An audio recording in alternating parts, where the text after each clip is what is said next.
কেকার সাতকাহনে সকলকে স্বাগতম।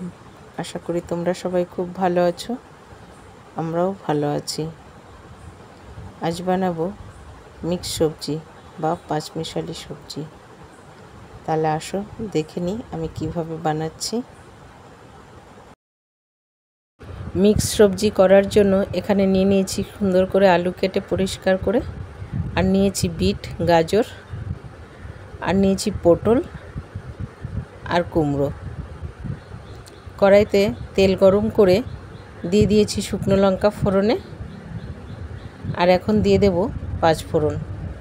ফোড়ন থেকে খুব সুন্দর একটা গন্ধ বেরিয়ে এলে দিয়ে দেবো এর মধ্যে আলুটাকেও খুব সুন্দর করে ভেজে নিতে হবে। আলুটা যত সুন্দর করে ভাজা হবে না, নিরামিষ সবজি কিন্তু খেতে ততই সুন্দর হয়।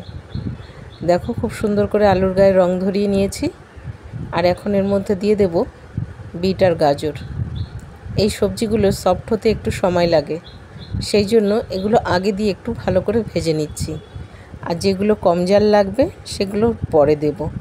এখন এর মধ্যে দিয়ে দিলাম একটু আদা কুচি, দিয়ে আবার খুব সুন্দর করে এর সঙ্গে মিশিয়ে ভেজে নেব। এখন এর মধ্যে দিয়ে দেব পটল আর কুমড়ো। এটাকেও এর সঙ্গে খুব সুন্দর করে মিশিয়ে নেব। খুব ভালো করে নেড়ে চেড়ে ভেজে নিতে হবে সবজিগুলোকে। এখন এর মধ্যে দিয়ে দিচ্ছি কাঁচা লঙ্কা কুচি, আর দিয়ে দিলাম একটা বড় সাইজের টমেটো, আর এখন দিয়ে দেব বেগুনটা সবার শেষে এই জন্যে দিচ্ছি কারণ বেগুনে জালটা খুব কম লাগে, খুব তাড়াতাড়ি সফট হয়ে যায়।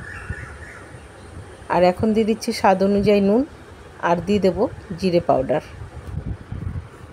আর দিয়ে দেবো পরিমাণ মতন হলুদ। এখন সব মশলার সঙ্গে সবজিকে ভালো করে মিশিয়ে উল্টে পাল্টে খুব সুন্দর করে ভাজতে হবে। আর এখন দিয়ে দিচ্ছি ঢাকা দিলে সবজি তার নিজস্ব অল্প জল ছাড়তে শুরু করবে। সেই জল দিয়েই হালকা করে সুন্দর করে আঁচে ভালো করে অল্প স্বল্প করে উল্টে পাল্টে এটাকে কষিয়ে নিতে হবে। দেখো সবজির কালার আস্তে আস্তে চেঞ্জ হতে শুরু করেছে, সবজি এখন অনেকটা সফট হয়ে এসছে। এখন তার জন্য এর মধ্যে দিয়ে দিলাম খুবই সামান্য গরম জল। এখন আবার একটু উল্টে পাল্টে ভালো করে একে নেড়ে নেব। ঝোলের সঙ্গে একটুখানি এটাকে জাল করে নেব।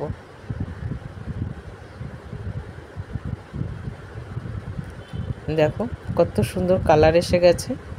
স্বাদকে ব্যালেন্স করার জন্য আমি দিয়ে দিয়েছি এখানে একটুখানি গুড়, কারণ নিরামিষে একটু মিষ্টি মিষ্টি না হলে ঠিক ভালো লাগে না, সেই জন্য করেছি গুড়ের মিশিয়ে নিয়েছি খুব সুন্দর করে গুড়টাকেও। আর দেখো কালারটা এসছে কত সুন্দর সবজির।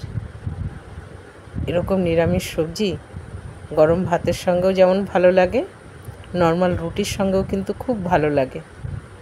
আর এখন দিয়ে দিলাম 1 চামচ ঘি। এটাকেও খুব সুন্দর করে উল্টে পাল্টে নেড়ে চেড়ে নেব। তোমরা চাইলে এখানে ধনেপাতা ব্যবহার করতে পারো। আজ আমার ঘরেও ধনেপাতা নেই, সেই জন্য আমি আজ আর ধনেপাতা এখানে ব্যবহার করিনি। তবে পাঁচমিশালি সবজির মধ্যে ধনেপাতাটা কিন্তু খুব ভালো লাগে খেতে।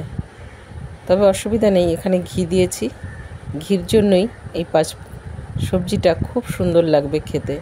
খুবই টেস্টি হয়েছে খেতে, দেখতে যতটাই সুন্দর হয়েছে খেতেও ঠিক ততটাই সুন্দর হয়েছে। তোমরা ডিনারে চাইলে এটা রুটির সঙ্গেও সার্ভ করতে পারো, আর চাইলে যে কোনো নিরামিষের দিন গরম ভাতের সঙ্গেও খেতে পারো। খেতে কিন্তু খুবই সুন্দর হয়, আর এটা তো সবার ঘরেই হয়ে থাকে। কিন্তু আমি যেভাবে করেছি এইভাবে একবার ঘরে খেয়ে দেখো, খুব সুন্দর হয় খেতে। এই মিক্স সবজিটা কিন্তু রুটির সঙ্গে খেতে খুবই সুন্দর লাগে।